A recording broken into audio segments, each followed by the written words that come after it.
जरा सोचे दर्शकों, जिस योजना का नाम सुनते ही गरीब मजदूर को काम और मजदूरी की उम्मीद मिलती है, उसी मनरेगा में अगर खुलेआम लाखों का खेल हो जाए, जांच पूरी हो जाए, घोटाला साबित हो जाए और फिर भी न कोई गिरफ्तारी, न कोई निलंबन, न कोई एफआईआर, तो क्या इसे जीरो टॉलरेंस कहेंगे या जीरो कार्रवाई? नमस्कार दर्शकों, स्वागत है आपका हमारे चैनल उन्नत क्राइम न्यूज में। मैं हूं अंश कुमार वर्मा और इस वक्त हम आपको लेकर चल रहे हैं उत्तर प्रदेश के सिद्धार्थनगर, जहां सरकार की भ्रष्टाचार के खिलाफ जीरो टॉलरेंस नीति कागजों में तो सख्त दिखती है, लेकिन जमीन पर सवालों के घेरे में है। दर्शकों, मामला है ग्राम पंचायत दहियार का, जहां मनरेगा योजना के तहत करीब 60,91,000 के कथित घोटाले की लोकपाल जांच पूरी हो चुकी है। जांच में साफ साफ सामने आया कि एक ही काम को दो अलग अलग आईडी पर दिखाकर सरकारी धन का गबन किया गया। अब जरा ध्यान दीजिए, जांच रिपोर्ट मौजूद है, दोषियों की भूमिका भी सामने आ चुकी है, लेकिन सवाल यह है कि पैसा अब तक वापस क्यों नहीं हुआ? प्रधान और सचिव पर कार्रवाई क्यों नहीं हुई?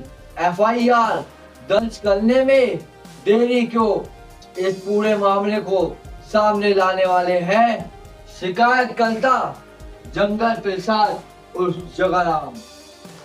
उन्होंने न सिर्फ लोकपाल के दरवाजे खटखटाए, बल्कि संपूर्ण समाधान दिवस में सीधे जिलाधिकारी के सामने भी पूरा मामला रखा। वहां से कार्रवाई के निर्देश भी दिए गए, लेकिन जमीनी हकीकत यह है कि विभागीय अधिकारी आज तक मौन है। दर्शकों, गांव में अब गुस्सा है, लोग सवाल पूछ रहे हैं। ग्रामीणों का आरोप है कि स्थानीय स्तर पर सत्ता में बैठे लोग इतने रसूखदार है कि नियम कानून भी उनके सामने बेबस नजर आ रहा है। एक ग्रामीण ने कहा, जब प्रधान और सचिव जैसे बड़े पदों पर बैठे लोगों पर कोई कार्रवाई नहीं हो पा रही, तो हम जैसे गरीब मजदूर न्याय की उम्मीद किससे करें? दर्शकों, मनरेगा सिर्फ एक योजना नहीं, ये गरीब की रोजी रोटी से जुड़ा सवाल है।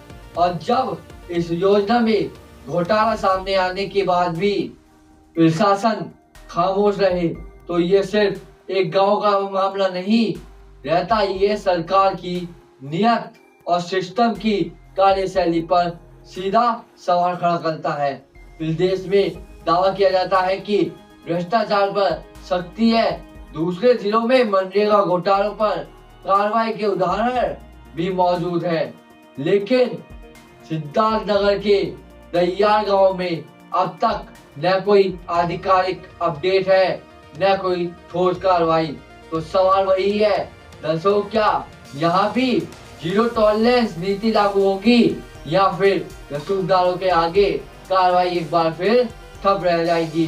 अब देखिए इस पूरे मामले पर शिकायतकर्ता जंगल प्रसाद उर्फ जगाराम ने क्या कुछ बताया। सर, मेरा नाम जंगल प्रसाद है, ग्राम देवपार है, विकास खंड डुमरियागंज। मैं देवपार के रहने वाला हूँ। उसके बाद हमने शिकायत किया था, फर्जी मनरेगा से 2 बार पेमेंट निकाला गया।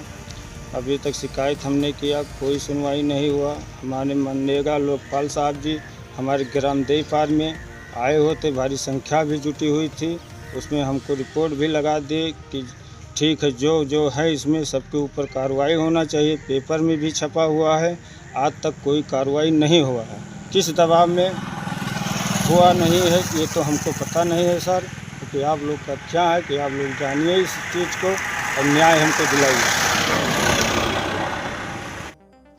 आप देख रहे हैं उन्नत क्राइम न्यूज, जहां हम सवाल भी उठाते हैं और जवाब भी मांगते हैं। मैं हूं अंश कुमार वर्मा।